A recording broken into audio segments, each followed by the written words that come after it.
살아계신 하나님 감사합니다.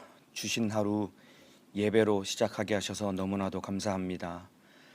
우리 인생에 끊임없이 문제는 닥쳐오고 이 문제 가운데 좌절하고 절망할 수밖에 없으나 그러나 소망을 가질 수 있는 것은 예수님이 우리 안에 계시기 때문입니다. 절망적인 상황 가운데 낙심할 것이 아니라 내 안에 계신 예수님 때문에 소망 가지고 다시 일어나 승리하는 오늘 한 날 평생의 삶이 되도록 인도하여 주옵소서. 자격 없는 죄인을 세우셨으니 성령의 지혜와 지식으로 사용하여 주옵소서. 일하실 주님을 기대하오며 예수님의 이름으로 기도하옵나이다. 아멘. 오늘 은혜 받으실 하나님의 말씀은 사도행전 12장 6절에서 12절 말씀입니다. 사도행전 12장 6절에서 12절 말씀입니다. 성경을 찾아서 펼쳐보시길 바랍니다. 사도행전 12장 6절에서 12절 말씀. 저는 여기서 여러분은 계신 곳에서 저와 함께 한 목소리로 합독하여 읽겠습니다. 사도행전 12장 6절에서 12절입니다. 시작. 헤롯이 잡아내려고 하는 그 전날 밤에 베드로가 두 군사 틈에서 두 쇠사슬에 매어 누워 자는데 파수꾼들이 문 밖에서 옥을 지키더니 호련히 주의 사자가 곁에 섬에 옥중에 광채가 조요하며 또 베드로의 옆구리를 쳐 깨워 가로되 급히 일어나라 하니 쇠사슬이 그 손에서 벗어지더라. 천사가 가로되 띠를 띠고 신을 들매라 하거늘 베드로가 그대로 하니 또 천사가 가로되 겉옷을 입고 따라오라 한데 베드로가 나와서 따라갈새 천사의 하는 것이 참인 줄 알지 못하고 환상을 보는가 하니라. 이에 첫째와 둘째 파수를 지나 성으로 통한 쇠문에 이르니 문이 절로 열리는지라. 나와 한 거리를 지나매 천사가 곧 떠나더라. 이에 베드로가 정신이 나서 가로되 내가 이제야 참으로 주께서 그의 천사를 보내어 나를 헤롯의 손과 유대 백성의 모든 기대에서 벗어나게 하신 줄 알겠노라 하여 깨닫고 마가라 하는 요한의 어머니 마리아의 집에 가니 여러 사람이 모여 기도하더라. 아멘. 오늘 사도행전 12장 6절에서 12절 말씀을 중심으로 절망 중에도 소망 되시는 예수, 절망 중에도 소망 되시는 예수라는 제목으로 사도행전 22번째 시간 하나님의 말씀을 나누도록 하겠습니다. 이 설상가상, 엎친 데 덮친 격 이런 말이 있습니다. 큰 어려움을 겪었는데 거기에 더 큰 어려움을 만나게 되어서 좌절하고 절망할 수밖에 없는 상황을 표현하는 그런 말이 설상가상 내지는 엎친 데 덮친 격 이런 표현입니다. 예루살렘 교회가 지금 딱 이러한 상황에 처해 있습니다.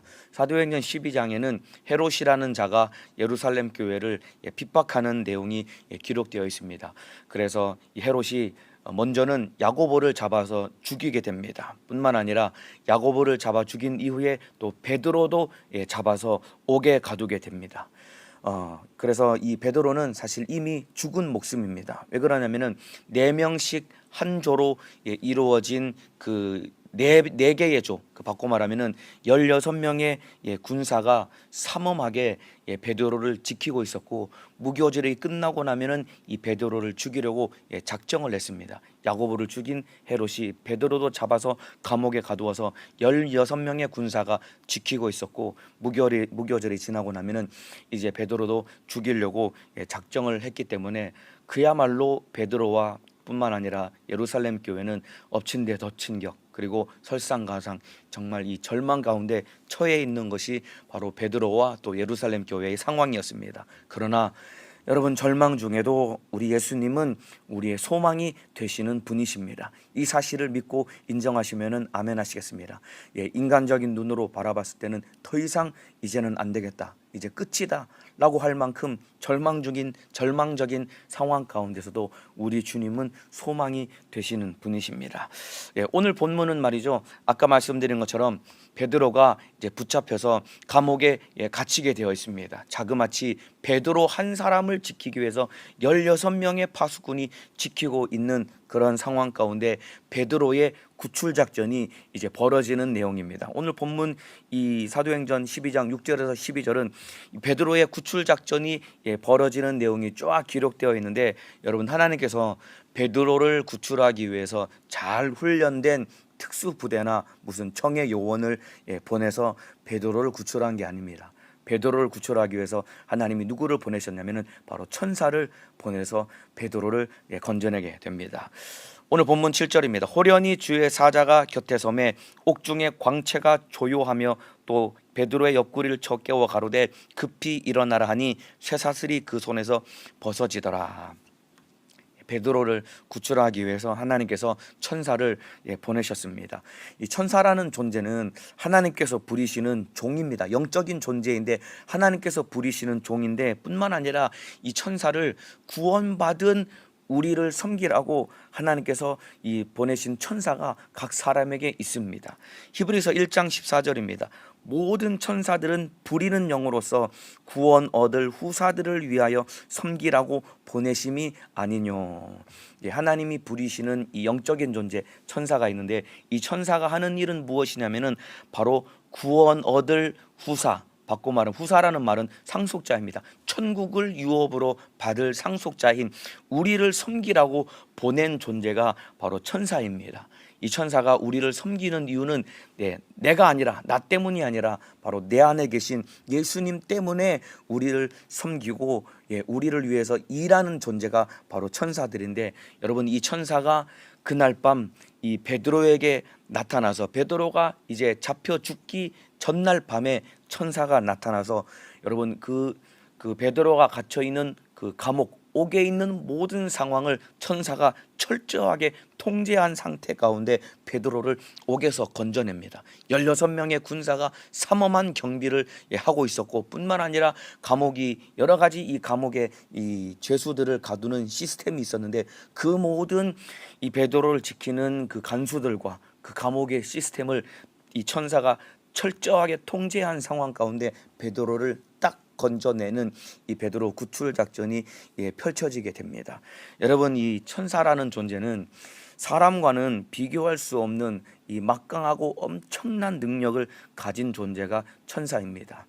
이 천사의 능력에 대해서 이 한 가지 말씀을 드리자면은 열왕기하 19장 35절에 이런 말씀이 있습니다. 이 밤에 여호와의 사자가 나와서 아수르 진에서 군사 18만 5천을 친지라 아침에 일찍이 일어나 보니 다 송장이 되었더라. 이 내용이 무슨 말이냐면은 이 아수르의 이 사네립이라는 이 자가 18만 5천 명의 군사를 이끌고 이스라엘을 유다를 침공해 옵니다. 유다를 멸망시키려고 침공해 옵니다. 이때 히스기야 왕이 도저히 이길 수 없고 반드시 이 아수르와의 전쟁에서 패배할 수밖에 없는데 히스기야가 기도할 때 하나님이 이스라엘 유다를 그 아수르의 침공으로부터 18만 5천 명의 군사로부터 하나님께서 지켜주시기 위해서 어떤 일을 행하셨냐면은 천사를 보내는데 여러분 천사 딱 하나를 보냅니다. 이 천사가 둘도 아니고 셋도 아니고 천사 딱 하나만 보냅니다. 여기 이 밤에 여호와의 사자가 나와서 천사 하나가 하나님으로부터 보내심을 받아서 나타났다는 얘기입니다. 그래서 여러분 천사가 그날 밤에 무슨 일을 행하냐면은 18만 5천 명을 동이 트기 전에 전부 다 진멸시켜 버립니다. 이만큼 천사 하나가 인간 18만 5천 명을 하루 저녁에 죽일 수 있을 만큼 천사는 막강한 능력을 가진 자다 이 말입니다. 이 천사가 베드로를 구출하기 위해서 나타나서 감옥에 있는 모든 시스템을 딱 통제한 상태에서 베드로를 하나 딱 건져내게 되는데, 여러분 하나님이 하시고자 하면은 능치 못할 일이 없으신 분이 우리 하나님이십니다. 여러분 이 하나님께서 보내신 천사가 구원 얻을 우리를 섬기는 그 일을 하는 것이 바로 천사입니다. 이 사실을 믿고 인정하시면 아멘 하시겠습니다. 각 사람에게 구원 얻을 후사인 예수 믿고 구원받고 신앙생활하는 각 사람에게 보내신 하나님의 천사가 있다 이 말입니다. 그래서 오늘도 우리 주님은 물론 내 안에 계신 예수님의 이름의 권세 때문에 뿐만 아니라 또한 나를 지키고 나를 보호해주고 나를 섬겨주려고 보내신 천사 통해서 우리 주님이 오늘 하루 우리를 지켜주시고 평생 우리의 삶을 보호해 주시고 인도해 주실 것입니다. 자, 이 얘기를 들으니까 굉장히 좀 위로가 되고 힘이 나시죠. 자, 그런데 또 한 가지 여러분 우리가 반드시 생각해야 될 것이 무엇이냐면은 맞아요. 구원 얻을 후사를 섬기기 위해서 사람과는 비교할 수 없는 엄청나고 막강한 능력을 가진 천사들을 각 사람에게 보내셔서 나에게 보내주신 이 천사가 있는데, 여러분 또 한 가지 우리가 반드시 생각해야 될 것은 여러분, 천사는 하나님이 나에게만 보낸 것이 아닙니다. 그 천사를 나에게만 보낸 것이 아니라 또 누구에게 보냈냐면은 내가 업신여기고 내 눈에 보기에 보잘것없어 보이는 그 사람에게도 하나님이 천사를 보낸 것입니다. 자, 이 내용이 어디 나오냐면은 마태복음 18장 10절에 나옵니다. 삼가 이 소자 중에 하나도 업신여기지 말라. 여기서 말하는 소자는 아주 미천한 존재, 어린아이와 같이 아주 미천한 존재입니다. 이 당시 예수님 당시 어린아이는 사람 취급을 받지 못하는 그런 존재였는데 여기서 말하는 소자가 바로 그런 사람입니다. 삼가 이 소자 중에 하나도 업신여기지 말라. 무시당할 수밖에 없는 존재니까 사람들이 업신여기고 무시한다 이 말입니다. 그런데 예수님이 업신여기지 말라라고 명령하고 계시는데 왜 그러냐면은 내가 업신여기지 말라. 너희에게 말하노니 저희 천사들이 하늘에서 하늘에 계신 내 아버지의 얼굴을 항상 배옵느니라. 네가 무시하고 업신여기는 그 사람의 안에 있는 그 사람을 지키고 보호하는 천사가 항상 하늘에서 하늘에 계신 내 아버지를 항상 배옵느니라라고 우리 주님이 말씀하고 계시는 거예요. 그렇기 때문에 예수님의 엄중한 명령은 누구도 무시하지 말라라고 주님이 명령하고 있는 것입니다. 왜냐하면 내가 무시하고 업신여기는 그 사람을 섬기는 그 천사가 하늘에서 하늘에 계신 하나님을 항상 배웁는다는 것입니다. 여러분, 이거 제자들이 한 얘기가 아닙니다. 예수님이 직접 하신 말씀입니다. 천국의 임금이시고 천사를 창조하신 그 예수님이 직접 하신 말씀이기 때문에 저와 여러분이 이 말씀을 잘 기억하고 예수님의 엄중한 명령처럼 삼가 이 소자 중에 하나도 업신여기지 말라라고 주님이 명령했습니다. 여러분, 저와 여러분이 이 말씀을 따라서 내가 업신여기는 그 사람, 내가 무시하고 천덕꾸러기처럼 여기고 막말하고 막대하는 그 사람, 참 보잘것없어 보이고, 소위 말해서 여러분 교회 안에서 이런 질서라는 그런 개념이 있잖아요. 그렇죠. 교회 안에서 누구보다 누가 더 위에 있고 누구보다 누가 더 위에 있고 누구 아래 누가 있고, 이런 소위 말해서 이 교회를 운영해 가기 위한 질서라는 것이 있기 때문에 청년회도 보면은 이 부 안에도 질서라는 것이 있는데, 물론 이 하나님이 세우신 질서를 잘 세워서 주회의를 해 나가야 되는데, 문제는 가끔씩 이 부작용처럼 일어나는 것이 소위 말해서 질서 위에 있는 사람이 자기보다 질서 아래에 있는 사람에게 때로는 막 막말을 하고 이 책망한다라고 하는 미명 아래 자기 분과 이 자기 혈기를 이기지 못한 채 막 쏟아놓고 막말을 하면서 무시를 하거든요.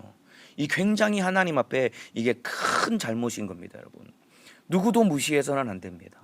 내가 막말을 하고 막 다그치고 막 나무라고 혼내킬 때, 여러분, 그 당하는 그 얘기를 듣는 사람이 만일에 마음이 상하고 상처를 받는다라고 한다면은 그거 하나님 앞에서 어떻게 할 거냐 이 말입니다, 여러분.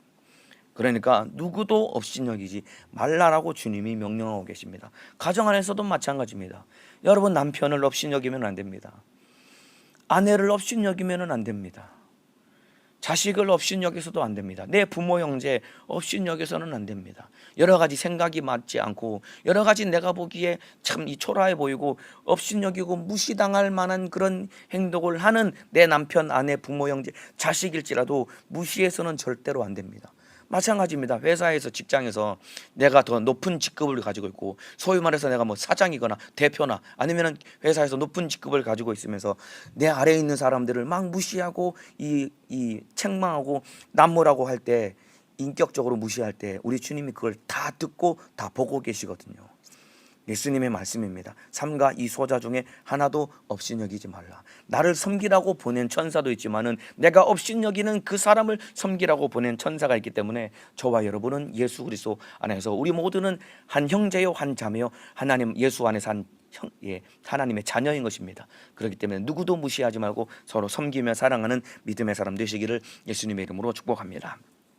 이렇게 여러분, 이 막강한 힘을 가진 천사가 모든 상황을 통제한 가운데 베드로를 구출하기 위해서 나타나는데, 7절을 다시 보면은 호련히 주의 사자가 곁에 섬에 옥중에 광채가 조요하며, 천사가 호련이라는 말은 갑자기 천사가 딱 나타났다는 얘기입니다. 천사가 갑자기 이 감옥에 딱 나타나자마자 무슨 뭐 조명이나 그런 게 있었겠습니까? 겨우 해봐야 뭐 벽에 붙어 있는 뭐 등불 하나 정도 있었겠지요. 아마 컴컴 어두침침한 감옥에 베드로가 갇혀 있는 그 감옥에 천사가 갑자기 딱 나타나자마자 천사가 이 영광이 있으니까 이 광채로 감옥이 환해졌다라고 기록되어 있습니다. 그런데 여러분 놀랍게도 베드로가 그 상황 가운데 태연하게 잠을 자고 있었다라고 기록하고 있습니다. 이 베드로라는 사람은 말이죠, 참 이 보면은 굉장히 잠을 잘 자는 사람입니다. 감옥에 갇혔는데도 이 잠을 잤는데, 심지어는 여러분 겟세마네 동산에서도 잠을 잤던 이 베드로는 감옥에 갇힌 상황에서도 잠을 자는 사람. 그러니까 베드로는 잠을 굉장히 잘 자는 사람입니다. 네, 여러분 보통 여러분 천사가 호련히 갑자기 딱 나타나면은 일반적인 상황은 대부분의 사람들이 깜짝 놀라거든요. 왜냐하면 보지 못했던 그 영광스러운 이 존재인 천사가 딱 나타나면 대부분이 그 앞에서 무릎을 꿇고 주여 누시니까 어쩐 일이니까 이렇게 굉장히 다들 놀래고 당황하는데, 여러분 여기서는 오히려 베드로가 당황한 것이 아니라 베드로에게 나타난 천사가 오히려 당황한 듯 보이는 그런 장면이 펼쳐집니다. 왜냐하면 천사가 나타나서 환한 영광으로 감옥을 환하게 비쳤는데 베드로가 자고 있는 거예요.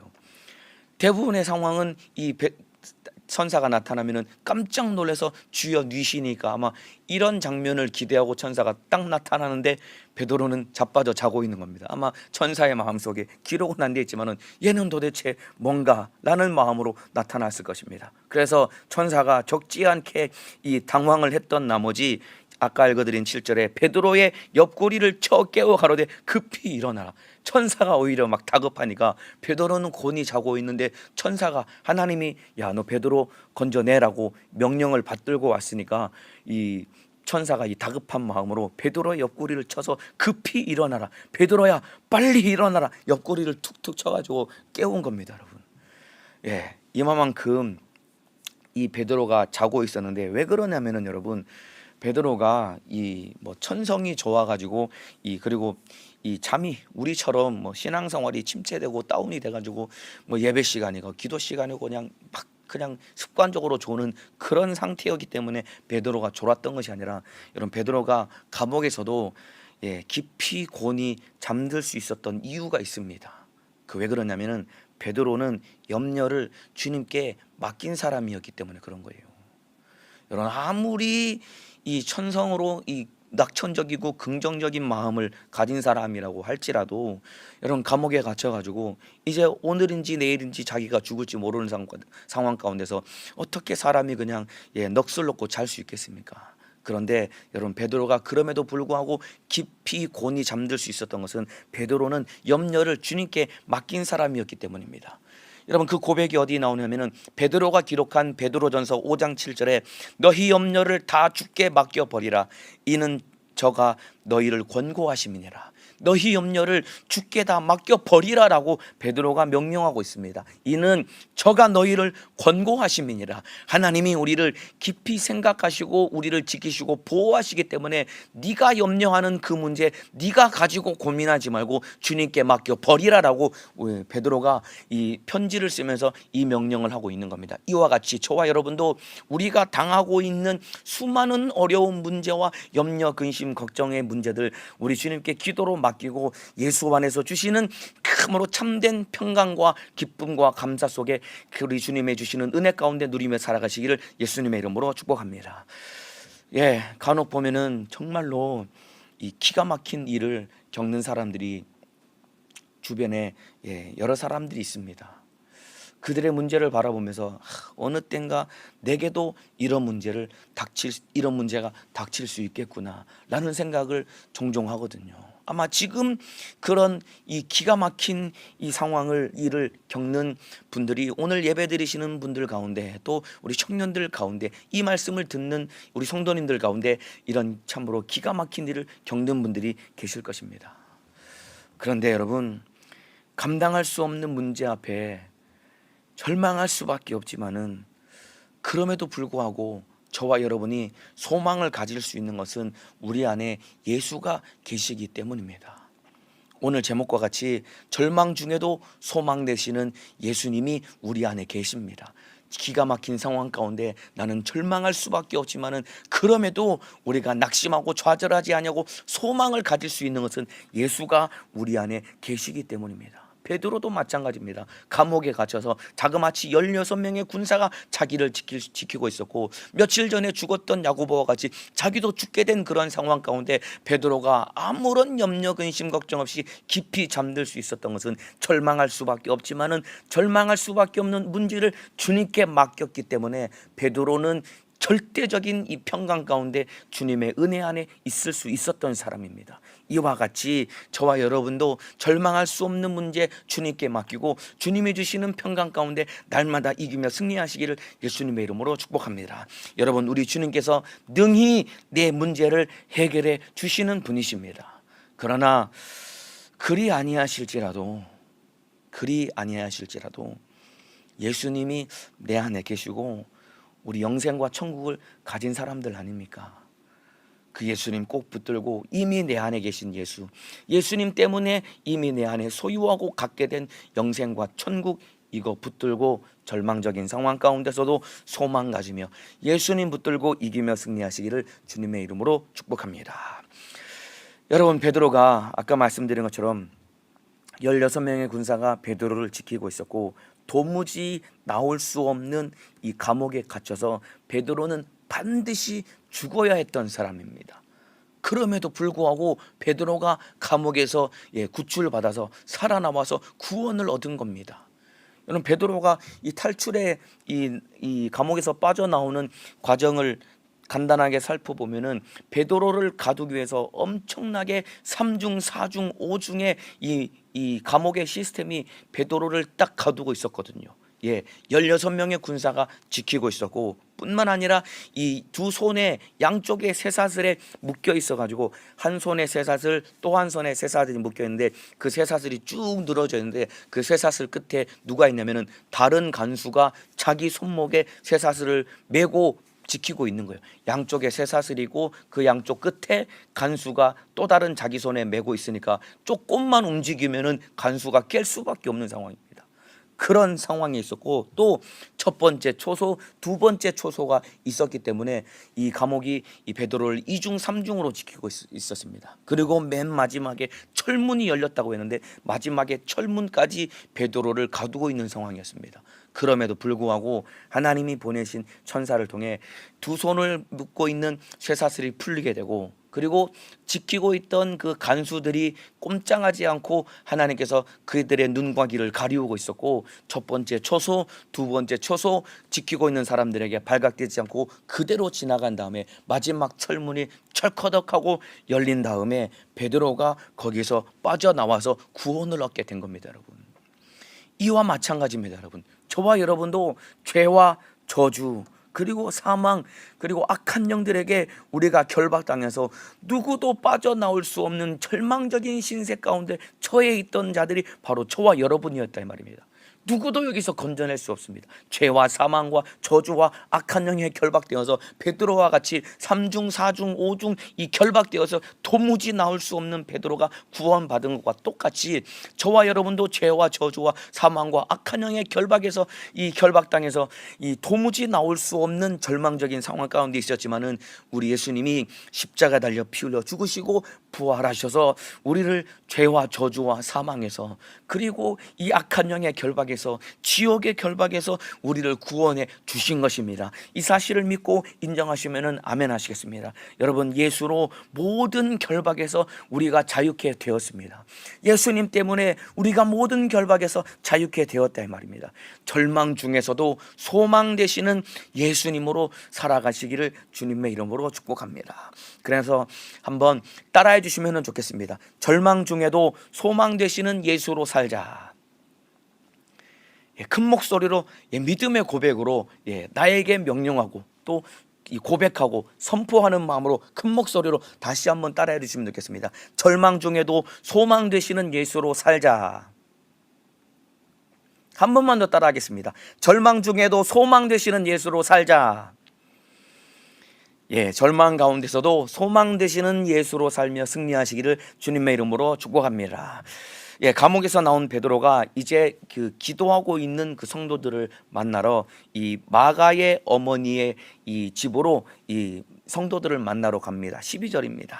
깨닫고 마가라 하는 요한의 어머니 마리아의 집에 가니 여러 사람이 모여 기도하더라. 그 성도들이 모여 있는 그곳에 가서 베드로가 이제 맨 마지막에 어떤 당부를 하냐면요, 17절입니다. 베드로가 저희에게 손짓하여 종용하게 하고 조용하게 시킨 다음에 주께서 자기를 이끌어 옥에서 나오게 하던 일을 말하고 또 야고보와 형제들에게 이 말을 전하라 하고 떠나 다른 곳으로 가니라. 자기가 어떻게 해서 감옥에서 나온 과정, 감옥에서 나오게 되었는지 그 과정을 다 설명해 줍니다. 그리고 나서 이 일을 야고보와 형제들에게 이 말을 전하라라고 말한 다음에 베드로는 다른 곳으로 떠나니라라고 기록이 되어 있습니다. 여기서 보면은 야고보라는 인물이 등장합니다. 여기서 나오는 야고보는 이 어떤 야고보냐면은 이 복음서나 서신서에 보면은 여러 명의 야고보가 등장합니다. 첫 번째는 세베대의 두 아들 요한과 야고보 중에 야고보가 있습니다. 또 하나 야고보는 알페오의 아들 야고보가 있습니다. 예수님의 12 제자 중에 두 야고보가 있습니다. 세베대의 아들 야고보는 큰 야고보, 알페오의 아들 야고보는 작은 야고보라 합니다. 그런데 여기서 나오는 야고보는 어떤 야고보냐면은 바로 예수님의 동생 야고보를 말합니다. 예수님에게 동생이 있었나요? 예수님에게 동생이 있었습니다. 어떤 동생이냐면은 요셉과 마리아의 관계 속에서 태어난 그 아들들이 있었는데 그 사람들이 예수님의 동생들이었습니다. 그 중에 야고보라는 사람이 있었는데 바로 오늘 사도행전 12장 17절에 나오는 야고보는 바로 예수님의 동생을 말합니다. 여러분, 이 예수님의 동생인 이 야고보는 처음에 예수님을 믿지 않았습니다.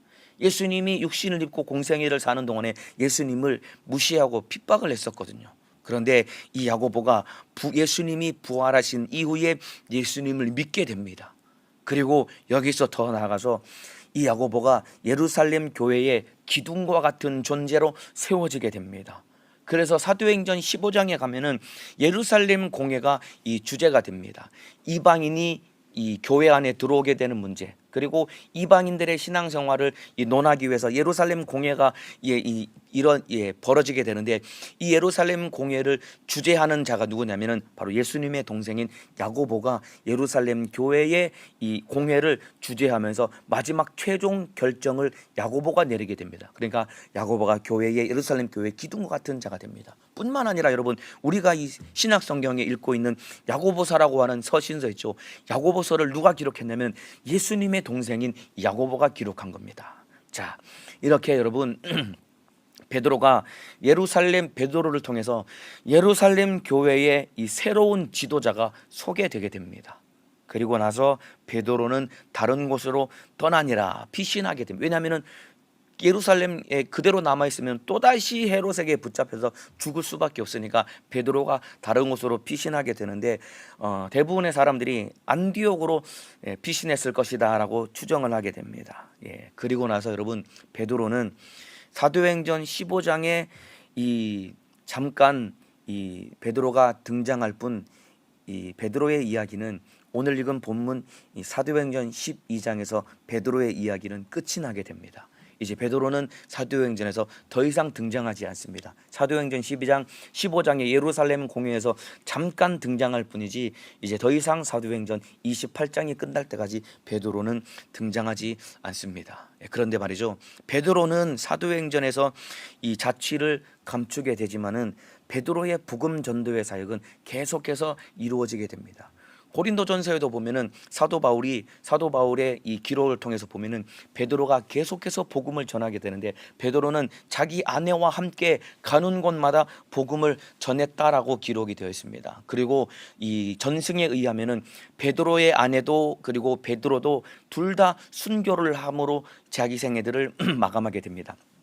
이 전승에 의하면은 베드로의 아내의 이름이 컨콜디아라고 그렇게 이 기록이 되어 있습니다. 베드로의 아내의 이름은 컨콜디아라고 하는데, 이 베드로의 아내도 말이죠, 순교하게 됩니다. 베드로보다 먼저 순교하는데, 베드로가 보는 눈앞에서 베드로의 아내가 순교할 때 베드로가 그 아내를 향해서 마지막에 뭐라고 외쳤냐면은 오직 주님만 바라보고 주님만 생각하시오라고 마지막 순교하는 자기 아내를 향해서 베드로가 그렇게 외쳤다라고 기록이 되어 있습니다. 그리고 그 후에 베드로도 십자가에 거꾸로 매달려서 복음을 전하다가 그렇게 순교함으로 생을 마감하게 됩니다. 사도행전에서는 베드로의 자취가 감추게 되고 사라지게 되지만은 여전히 베드로를 통한 복음 전도의 사역은 계속되게 되어 있는 것입니다. 이와 마찬가지입니다. 여러분, 저와 여러분도 우리가 신앙생활하고 주를 위해 살고 복음을 전하고 영적 생활하고 충성하는 것 누구 하나 알아주지 아니할지라도 여러분, 주를 위해 사는 인생 우리 주님이 기억하시고 또 하늘나라 생명책에 기록되게 될 것입니다. 오늘 여러분이 이 아침에 예배가 끝나고 하루를 시작하고 한 주의 삶을 살고 또 직장에서 또 세상에서 살아갈 때 아무도 여러분이 무슨 일을 하는지 관심을 갖고 기억해 주지 아니할지라도 우리 주님이 여러분이 기도하고 예배하고 충성하고 복음 전하고 주님 사랑하고 세상 가운데서 믿음을 지키기 위해 처절한 싸움을 싸우는 모든 과정들 우리 주님이 지켜보고 계시고, 그리고 하늘나라 생명책에 내가 향한 주님 앞에 향한 모든 일이 기록되게 될 것입니다. 우리 주님 한 분 바라보고 누구도 알아주지 아니할지라도 우리 주님이 가라는 곳에서 주님이 명령하신 하라고 하신 그 일을 하면서 주님의 뜻을 이루는 믿음의 사람 되시기를 예수님의 이름으로 축복합니다.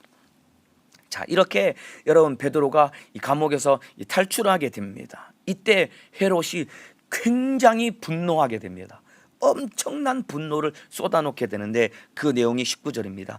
헤롯이 그를 찾아도 보지 못하매 파수꾼들을 신문하고 죽이라 명하니라. 헤롯이 유대를 떠나 가이사랴로 내려가서 거하니라. 베드로가 탈출하게 됩니다. 왜냐하면 베드로마저 죽여서 유대인들로부터 환심을 사고 자기의 정치적인 입지를 더욱더 강화하려고 했는데 베드로가 탈출해서 찾지 못하니까 너무나 분노한 나머지 파수꾼 16명을 전부 다 죽여버립니다. 여러분, 이 절대 권력을 가진 이 독재자가 저지른 이 만행이다 이 말입니다. 이 절대 권력을 가지게 되면은 결국은 이런 참으로 안타까운 이런 만행을 저지를 수밖에 없는 겁니다. 사실은 이 당시 로마 법은 여러분, 죄수가 도망하게 되면은 그를 지키던 파수꾼이 그 죄수가 이 도망한 그 죄수에게 부과되었던 그 형벌을 이 파수꾼이 지켰던 파수꾼이 그대로 받게 되는 것이 로마의 법입니다. 예를 들어서 사형수가 있었고 파수꾼이 그 사형수를 지키고 있는데 자기가 지키지 못해서 사형수가 도망을 하게 되면은 지키고 있던 그 파수꾼이 대신 죽게 됩니다. 굉장히 무서운 법이죠. 그래서 빌립보 감옥의 간수가 사도행전 이 16장에 보면은 빌립보 감옥에 바울과 실라가 갇혔을 때 이 옥터가 흔들리고 옥문이 열려서 이 바울과 실라가 도망한 줄 알고 간수가 자살하려고 했던 이유는 그만큼 바울이 중범죄자였고 바울이 도망간 것을 지키지 못했다는 이 문책을 받고 자기가 죽을 수밖에 없기 때문에 간수가 자살하려고 했던 겁니다. 그런데 여러분, 헤롯은 로마의 총독이 아닙니다. 유대인의 왕입니다. 이 사람은 로마의 법을 따를 필요가 없는 사람입니다. 그럼에도 불구하고 관용을 베풀어서 그 파수꾼을 살려둘 수 있음에도 불구하고 그러지 아니하고 파수꾼을 죽일 만큼 헤롯은 아주 이 악한 생각이 가득한 자이고 그만큼 막강한 절대 권력을 가진 이런 속에 자비가 전혀 없는 악한 사람이었습니다. 자, 그런데 이 일이 일어난 이후에 헤롯이 가이사랴로 내려간 다음에 21절입니다. 헤롯이 나를 택하여 왕복을 입고 위에 앉아 백성을 효유한데 백성이 크게 부르되 이것은 신의 손이요 사람의 소리가 아니라 하거늘 헤롯이 영광을 하나님께로 돌리지 아니하는 고로 주의 사자가 고치니 충이 먹어 죽으니라. 이 말이 무슨 말이냐면요, 헤롯이 어느 날을 택해서 아마 어떤 큰 대회가 있었던 날인 것 같습니다. 헤롯이 나를 택해서 왕복을 입고 아마 반짝반짝 빛나는 찬란하게 빛나는 옷을 입고 이 백성들 위에 딱 앉아가지고 백성을 효유한데 이게 바로 연설을 했다라는 이야기입니다. 이 당시에 뭐 로마 총독이나 황제나 이런 지도자들이 연설하는 일이 왕왕 있었습니다. 오늘날에도 정치인들이 연설이나 뭐 기자회견 같은 거 하지 않습니까? 이처럼 헤롯이 연설했는데 여러분, 기록에 의하면은 헤롯은 아주 연설을 잘하는 달변가로 전해지고 있습니다. 이때 헤롯이 여러분 그 사람들보다 훨씬 높은 단상 위에 딱 앉아서 이 대부분의 이 왕이나 이런 뭐 총독이나 이런 로마 황제들은 이 아주 빛나는 반짝반짝 빛나는 옷을 입고 백성들 앞에 앉아서 연설을 하게 됩니다. 그러면은 어떤 효과가 있냐면은 이 햇볕이 확 내리쬐을 때 옷에서 반사된 빛이 환하게 비칠 때 사람들이 눈부셔서 쳐다볼 수 없을 만큼 눈부신 그 모습 앞에 사람들이 압도당하는 그러한 어떤 기술적인 요소를 가미해서 연설을 한 거예요. 거기다가 헤롯이 워낙 이 언변이 탁월한 달변가이기 때문에 연설을 쫙 하니까 사람들이 너무나 막 감동한 나머지 이 독재자에게 신성을 부여한 겁니다. 이것은 사람의 소리가 아니요 신의 소리요 사람의 소리가 아니다. 와, 하나님의 목소리다라고 사람들이 그렇게 일제히 막 이 독재자를 막 지켜 세워주고 높여줄 때 안타깝게도 헤롯이 영광을 하나님께로 돌리지 아니하니라. 하나님께 영광을 돌리지 않은 겁니다. 그래서 주의 사자가 친히 곧 충이 먹어 죽으니라.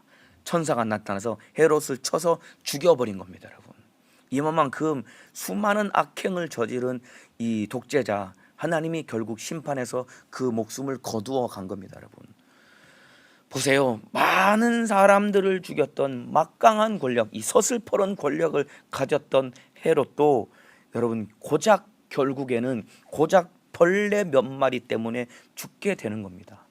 그렇게 큰 힘을 가지고 많은 사람들을 죽였는데 그 헤롯 당사자는 고작 그 벌레 몇 마리를 어떻게 해보지 못해서 죽게 되는 겁니다. 여러분, 이게 하나님 앞에 초라한 우리 인간의 모습입니다. 여러분, 내가 돈 많이 벌고 많이 가졌다고 할지라도 여러분 사람들을 무시하거나 멸시해서는 안 됩니다. 뿐만 아니라 내가 가진 것 없고 잘난 것 없다고 할지라도 좌절하거나 위축될 필요 없습니다. 보세요. 아무런 힘이 없어도 베드로는 여러분 하나님의 뜻 안에 있으니까 주의 사자 천사를 보내서 여러분 옥에서 구해 주었다 이 말입니다. 그런데 반면에 여러분 헤롯은 절대 권력을 가졌지만은 하나님을 경외하지 않고 하나님의 영광을 가로채니까 결국은 똑같이 베드로에게는 주의 사자를 보내서 베드로를 구원했지만은 헤롯에게는 주의 사자를 보내서 이 벌레가 먹어서 헤롯이 죽게 되는 그런 비극적인 일이 일어나게 되는 겁니다. 똑같은 천사를 보냈는데 누구는 구원을 받고 누구는 멸망당하는 이런 일이 일어나게 되는데 저와 여러분이 하나님을 경외하고 하나님 말씀에 순종하는 우리 주님의 뜻을 이루는 믿음의 사람 되시기를 예수님의 이름으로 축복합니다. 예, 똑같이 천사가 나타났지만은 베드로는 구원을 받았지만 헤롯은 죽게 된 겁니다. 주님의 뜻 안에 우리가 있어야 되는 것입니다. 24절입니다. 하나님의 말씀은 흥왕하여 더하더라. 예, 여러분 음부의 권세는 요동칠지라도 복음은 더욱 왕성하게 전해지게 되어 있습니다. 음부의 권세가 교회를 이기지 못한다고 하신 그 주님의 말씀 그대로 음부의 권세는 요동칠지라도 복음은 더욱 왕성하게 전해지게 되는 겁니다. 이런 절대 권력을 가진 헤롯이 나타나서 교회를 핍박하고 교회를 무너뜨리려고 그렇게 쾌계를 부렸지만은 결국 하나님의 뜻과 섭리 안에 헤롯은 제거당하고 복음은 하나님의 말씀은 더욱 흥왕하여서 더하게 되는 것이 바로 복음의 능력이요 하나님의 나라의 권세인 것입니다. 저와 여러분이 이 복음 안에서 하나님의 나라의 권세를 가지고 살아갈 때 우리도 어디를 갈지라도 복음을 전하고 주님의 뜻을 이루게 될 것입니다. 이제 마지막입니다. 25절입니다. 바나바와 사울이 부조의 일을 마치고 마가라 하는 요한을 데리고 예루살렘에서 돌아오니라.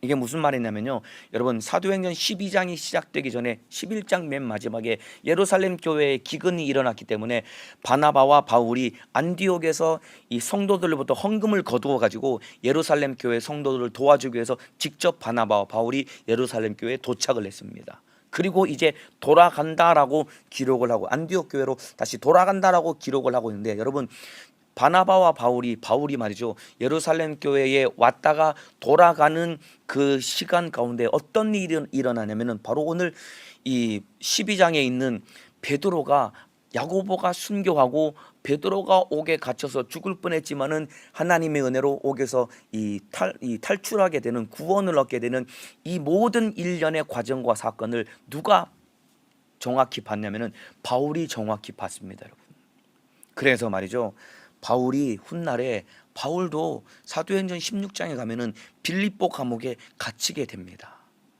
이때 바울이 두려워하지 않냐고, 바울도 하나님 앞에 찬양하며 기도할 때 여러분 옥터가 흔들리고 묶였던 것들이 풀어지게 되고, 그리고 옥문이 활짝 열려져서 감옥에서 나올 수 있게 되는 큰 하나님의 은혜를 경험하게 되는데, 이 바울이 이 경험을 할 수 있게 된 이유가 무엇이냐면 베드로가 옥에서 나오게 되는 그 과정을 바울이 봤기 때문에 옥에 갇혔을 때 두려워한 것이 아니라 오히려 찬양하며 기도했다 이 말입니다.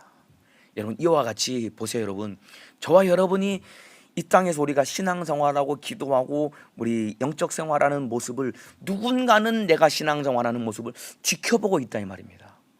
그래서 물론 사람이 보기 때문에 신앙생활 잘해야 되는 것은 아니지만은, 기왕이면은 내가 하나님 앞에 진실하게 신앙생활하는 모습을 들여다봄으로 인해서 나로 인해서 다른 사람들이 내가 하나님을 경외하고 주님 앞에 신앙생활하는 모습을 다른 사람이 바라보고 그도 나와 같이 하나님을 경외하며 신앙생활을 잘할 수 있는 사람으로 세워지도록 저와 여러분도 기도하고 하나님의 뜻 가운데 순종하는 삶을 살아가야 됩니다. 특별히 우리 집에서 가정에서 자녀를 두고 계시는 우리 어머니 아버지 우리 부모님들, 최고의 교육은 너 기도해라, 공부해라, 신앙생활 잘해라, 예배 잘 드려라, 너 신앙생활 하는 게 꼴이 이게 뭐니, 너 공부하는 성적이 이게 뭐니, 아무리 잔소리를 해도 여러분 자녀들은 변화되지 않습니다. 최고의 교육은 여러분 행동을 통해, 삶을 통해 보여주는 것이 최고의 교육인 것입니다. 하나님을 경외하는 모습, 우리 주님의 뜻대로 사는 삶을 보여주는 그 삶을 보여줌으로써 내가 전도하고 내가 살리고자 하는 그 영혼들을 참으로 예수께로 인도하는 믿음의 사람 되시기를 예수님의 이름으로 축복합니다. 여러분, 예루살렘 교회의 이야기는 이제 사도행전 12장에서 끝이 나게 됩니다. 1장부터 사도행전 12장까지가 예루살렘 교회를 중심으로 우리 주님이 명령하신 것처럼 성령이 너희에게 임하시면 예루살렘과 유대와 사마리아와 땅끝까지 가서 복음을 전하라고 말씀하시는데, 예루살렘 교회가 복음화되고 예루살렘 교회의 이야기는 여기서 끝이 나게 됩니다. 이제 다음 시간부터 이제 나누게 될 다음 장, 이제 사도행전 13장부터는 이방 선교의 교두보로 세워진 이제 안디옥 교회를 중심으로 거점으로 복음이 땅 끝까지 전해지는 이 이야기가 이제 전개되어 갈 것입니다. 이제 다음 시간부터 이제 사도행전 13장부터 시작하며 이제 땅 끝까지 이제 복음이 전해지는 과정을 함께 살피며 더욱더 큰 은혜가 있기를 기대합니다. 오늘 하루 절망 중에도 소망 되시는 예수님 붙들고 승리하는 믿음의 삶을 살아가시기를 주님의 이름으로 축복합니다. 기도합니다. 아픈 사람은 아픈 곳에, 문제가 있는 사람은 가슴에 손을 얹겠습니다. 우리 주님, 절망 중에도 소망 되시는 예수님이 우리 안에 계시니 너무나도 감사합니다.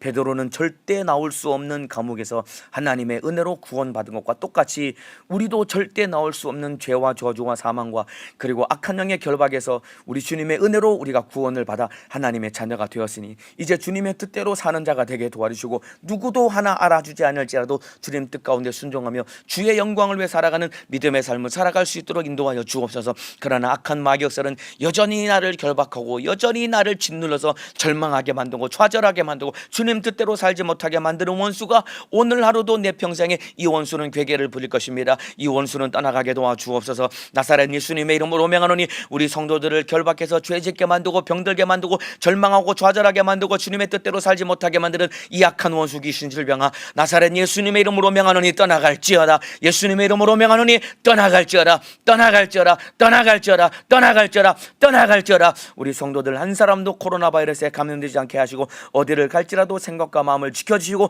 영적 생활에 승리하게 도와주시고 주의 사자도 강건하게 사용하여 주옵소서. 두 손 높이 들고 주여 삼창하고 기도하시겠습니다. 주여, 주여, 주여.